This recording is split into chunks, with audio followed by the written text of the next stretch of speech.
Un saludo cordial. Estamos estudiando la familia cristiana, desafíos que enfrentar y deberes que cumplir. Y estamos estudiando la mujer, el deber de rechazar el feminismo y de vivir sabiamente su cristianismo. ¿Está usted dispuesta a hacer aquello?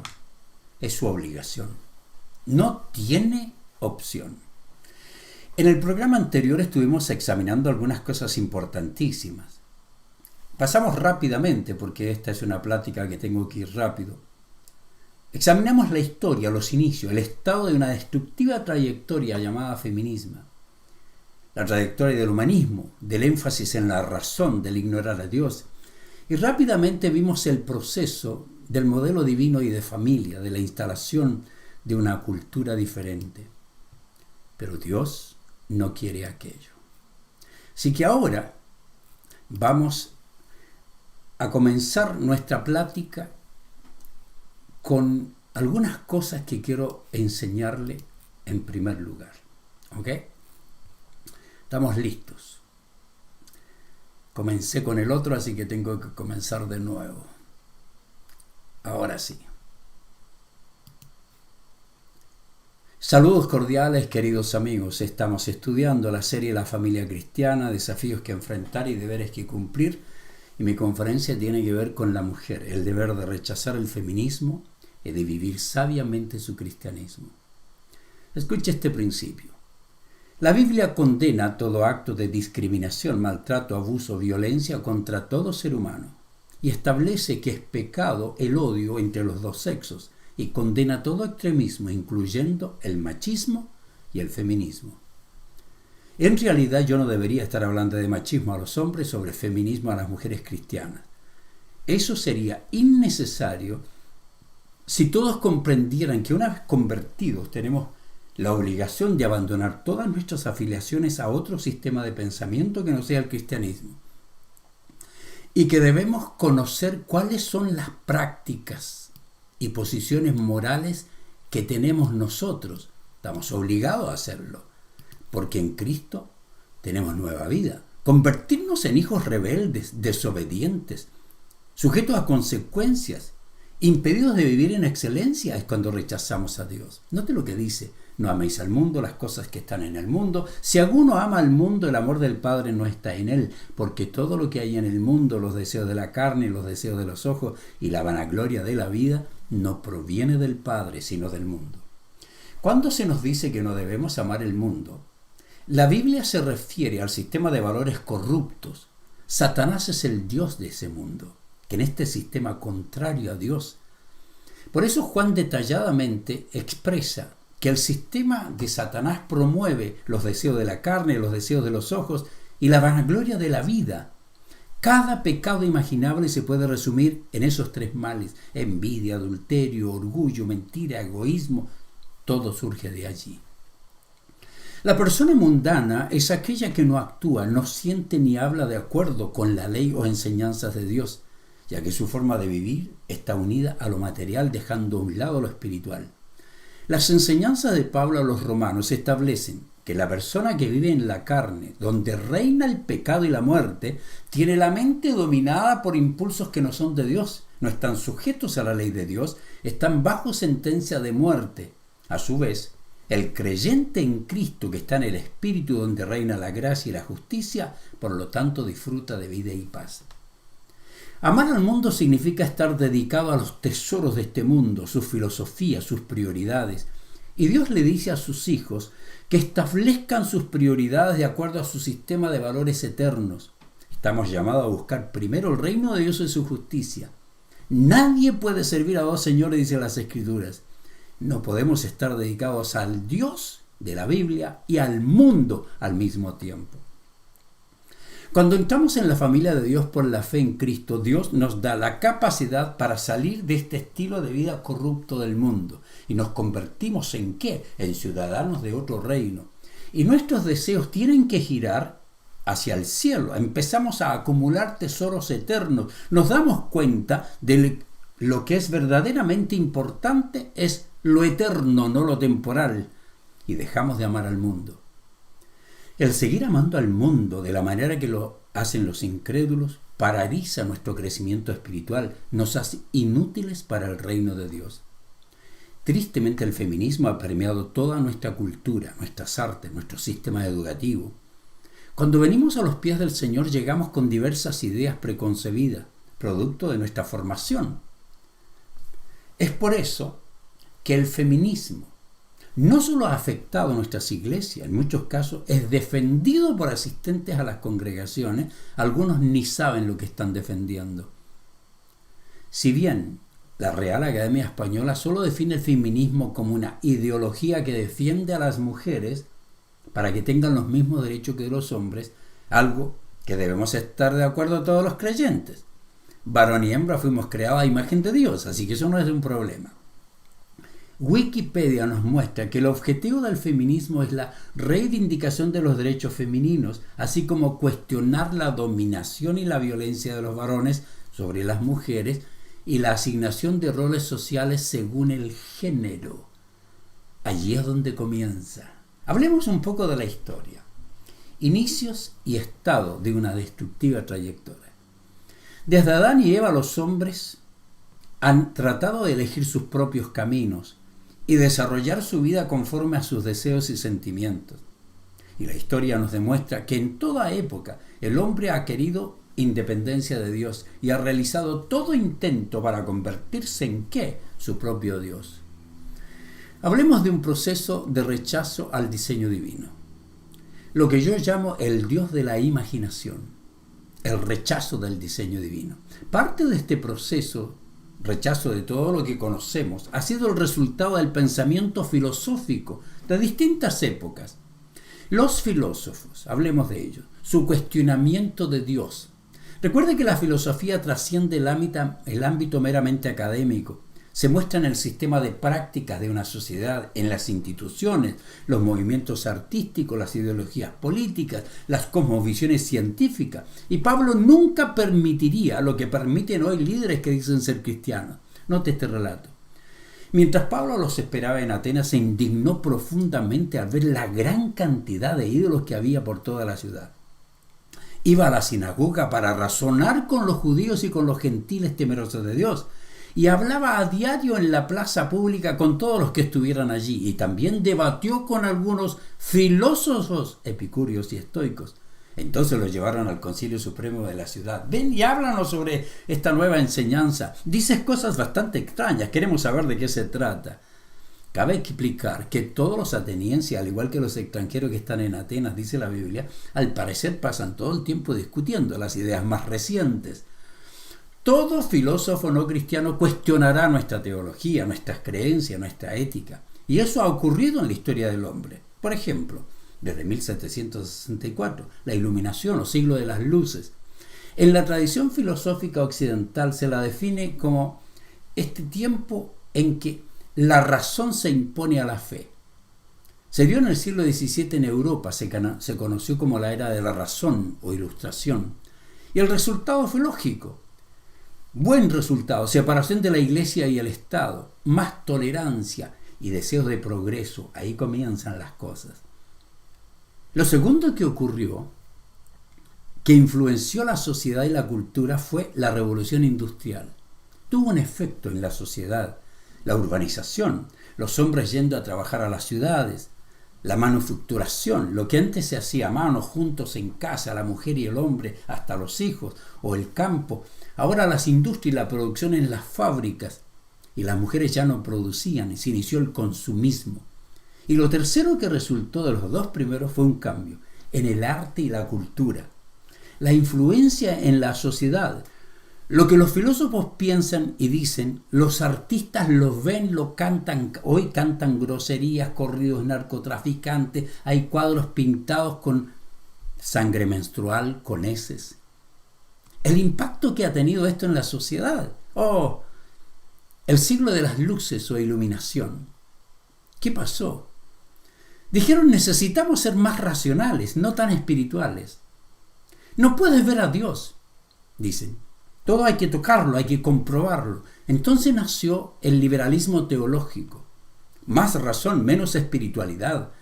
Y teólogos alemanes que creyeron en la Biblia como un libro que fue escrito por hombres inspirados, no por medio de la inspiración divina en los hombres elegidos por él. Y esto llevó a una erosión de las doctrinas fundamentales, como la inerrancia de las Escrituras, la infalibilidad, la autoridad de las Escrituras. Dijeron: lo que no se puede explicar no se puede entender. Lo que no entendemos de la Biblia es un mito. Por lo tanto, las Escrituras son comprendidas como diciendo lo que la persona entiende en su lectura, el análisis que la persona haga de ello, pero no por lo que la Escritura revela. Así que los que creyeron fue que se necesitaba una ética diferente, porque esto que no se podía comprobar era un mito. Si Jesucristo caminó sobre las aguas, es un mito, no podemos comprobarlo. Pero hay linda ética. La verdad no es la que está inerrantemente revelada en las Escrituras para ello. Este teólogo alemán enfatizó las emociones diciendo que los sentimientos humanos es el asiento de la conciencia humana de Dios. Si te sientes bien, puedes hacerlo. Así que este sistema acomodó la teología a la era de la razón. Ya sabe hacia dónde voy. Ya sabe que ellos empezaron a decir: Jonás tragado por un gran pez. Eso es un mito. Pero es una buena enseñanza. ¿Sabe a dónde llegamos? Matrimonio hombre y mujer. Suena lindo, es un mito. Le estoy contando cómo viene la historia. Y esto tuvo una influencia en la iglesia. La influencia del humanismo siempre ha estado presente en los planes divinos. Adán y Eva quisieron influenciar los planes divinos y fueron los primeros que deseaban hacer las cosas de la manera humana, aún en contra de las órdenes divinas. Esto afectó a la familia, este sistema de pensamiento teológico liberal, y también esta nueva forma de trabajar. Los hombres salieron de las casas, se fueron a la ciudad a trabajar, a las fábricas, llegaban a la casa a descansar, se van a los bares, ya no van a la iglesia. Y entonces la familia, ahora el hombre llegaba cansado, se convirtió en productor, la mujer se convirtió en consumidora, dedicada a la crianza de sus hijos. Y todo esto comenzó a impactar todo. El proceso de instalación de la autoridad en la cultura. Este fue otro cambio. Esto es lo que yo llamo el Dios de la cultura. Porque cuando ignoramos la palabra de Dios, nos aislamos de la fuente principal de verdad sobre cómo es Dios. Y como resultado, nos abrimos a creencias falsas acerca de Dios. Note lo que escribe Pablo. Es cierto, ellos conocieron a Dios, pero no quisieron adorarlo como Dios ni darle gracias. En cambio, comenzaron a inventar ideas necias sobre Dios. Como resultado, la mente les quedó en oscuridad y confusión. Afirmaban ser sabios, pero se convirtieron en completos necios. Y en lugar de adorar al Dios inmortal, glorioso, rindieron culto a ídolos que ellos mismos se hicieron con forma de simples mortales, de aves, de animales de 4 patas y de reptiles. Entonces, Dios los abandonó para que hicieran toda clase de cosas vergonzosas que deseaban en su corazón. Y como resultado, note, usaron sus cuerpos para hacer cosas viles, degradantes entre sí. Cambiaron la verdad acerca de Dios por una mentira. Rindieron culto, sirvieron a las cosas que Dios creó, pero no al Creador mismo. Por esa razón Dios los abandonó a sus pasiones vergonzosas. Aún las mujeres se rebelaron contra la forma natural de tener relaciones sexuales y en cambio dieron rienda suelta al sexo unas con otras. Los hombres, por su parte, en lugar de tener relaciones sexuales con la mujer, ardieron en pasiones unos con otros. Los hombres hicieron cosas vergonzosas con otros hombres y como consecuencia de ese pecado, sufrieron dentro de sí el castigo que merecían. Por pensar que era una tontería reconocer a Dios, Él los abandonó a sus tontos razonamientos y dejó que hicieran cosas que jamás deberían hacerse. Y ese es el mismo estado de la sociedad hoy. Una de las fuentes más influyentes que dan forma a la visión que la gente tiene de Dios es la cultura. Pero eso no puede ocurrir en el cristianismo. La visión que el hombre debe tener de Dios está exclusivamente en la revelación de Dios, que es la Biblia. La existencia de esta presión de la cultura, su efecto en el pueblo de Dios no es nueva. Incluso los israelitas que tenían una relación especial con Dios descuidaron su palabra y adoptaron en ciertos momentos el Dios de la cultura, el Dios que están adoptando los feministas hoy. El pueblo de Israel fue influenciado por las culturas circundantes y como resultado asumieron que Dios debe ser como todos los demás dioses de las culturas circundantes. Eso es lo que ocurre hoy. Este Dios no puede ser tan malo.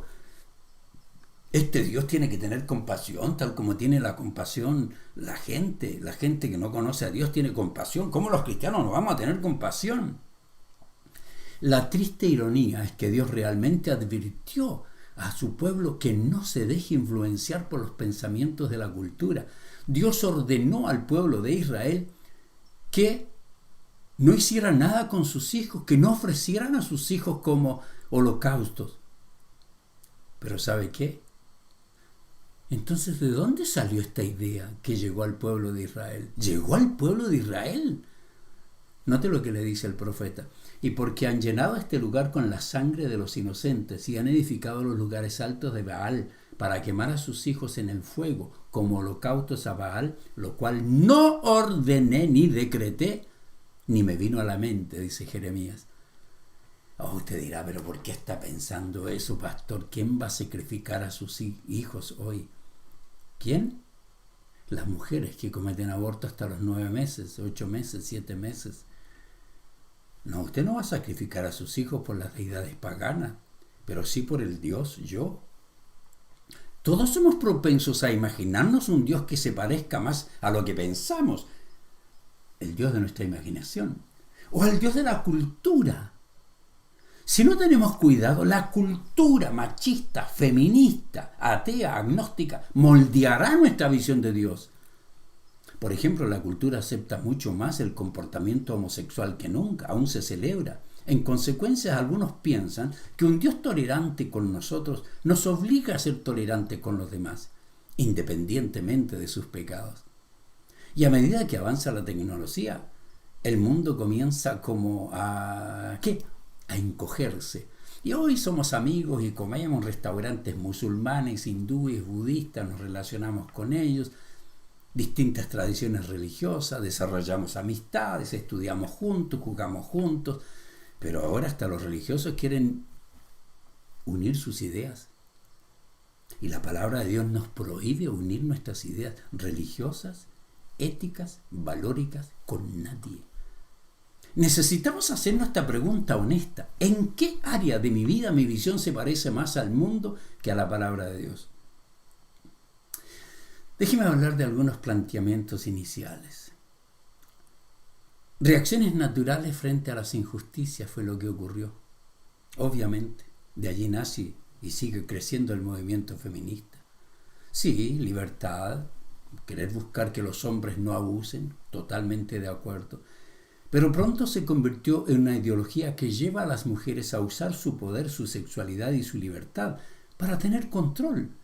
El feminismo como movimiento formal tuvo sus inicios en los años 1700 con la búsqueda de lograr que la mujer pudiera ejercer el derecho al voto, excelente, obtener un grado académico, excelente, administrar, obtener propiedades, todo es justo. Pero lo que comenzó como un simple reclamo de derechos esenciales, sin interrumpir con los roles de género, se convirtió en la lucha por destruir los valores judeocristianos que enarbolaban la idea bíblica de que ambos, hombres y mujer, tenían igual valor, pero con diferentes roles. Y así se da el comienzo en los años 60, la segunda ola de la batalla feminista por minimizar y anular la belleza peculiar que Dios dio al crear roles para ser mujer, para ser hombre. Hablemos de esas etapas bien planificadas, de un astuto proceso bien pensado. 3 etapas marcaron este periodo. La primera de ellas fue la etapa en donde las feministas buscaban nombrarse a ellas mismas. Expusieron la insatisfacción que las mujeres tenían al tener que vivir conforme a unos roles que no admiraban ni abrazaban. Entendían que necesitaban buscar liberación, ya que habían sido oprimidas por su género. No porque el hombre es malo o porque la mujer tiene una naturaleza pecaminosa, sino por su género. Y argumentaban que habían sido consideradas como el sexo de segunda clase, que habían sido encarceladas en sus roles de casa, de dueña de casa, de madre, un rol tradicional pero opresivo porque fue determinado por los hombres. La segunda etapa de esta ola, en esta segunda etapa, las feministas nombraron al mundo, quisieron redefinir, reinterpretar la psicología, la lingüística, la maternidad, la sociología, la sexualidad desde una perspectiva feminista. Aún la Biblia. Esto es evidente al ver cómo el mismo lenguaje cambió. Todos tenemos que ser ahora todos y todas. La última etapa de su búsqueda fue nombrar a Dios. Y aquí diversos grupos feministas afirman que la Biblia debe ser liberada del odio a la mujer con el cual había sido encarcelada. Se argumenta que la Biblia había sido escrita en un periodo patriarcal, por lo que había sido permeada por esa mentalidad.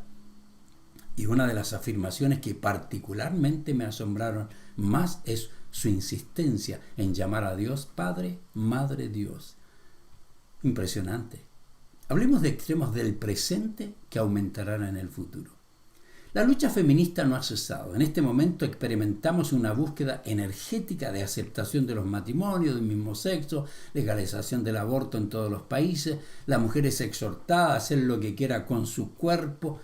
Pero la pregunta que debemos hacernos es qué tanto de ese pensamiento ha entrado a formar parte del entendimiento y del ejercicio de la feminidad en la vida de las mujeres cristianas. Al observar el comportamiento humano, en este caso en particular, el de las mujeres, me atrevería a afirmar que cada persona corre peligro de salirse de los principios de la palabra de Dios, de dejar a un lado y convertirse en distintos tipos de feministas, filosóficas, liberales, de la igualdad, de la diferencia, el feminismo científico, abolicionista, el feminismo marxista, el postcolonial, anarquista, feminismo negro, masculino, lésbico, cultural, separatista, feminismo provida, transfeminismo, feminismo disidente, pero todo se une, posición tras posición. Es que encontramos un fundamento que es radical, que es el pecado, que es la naturaleza pecaminosa. Hablemos del fundamento claro del feminismo radical. Conocido también como RAFEM, es un movimiento que surge en la década de los 60. La raíz es porque se proponen indagar de dónde viene la opresión de la mujer. ¿Cuáles son sus raíces? Así que la opresión para ellos radica en un ordenamiento sociopolítico, económico, religioso, que produce todo aquello. Y comienzan con su nuevo sistema de pensamiento, como Simone de Beauvoir, que dice, no se nace mujer, se llega a serlo.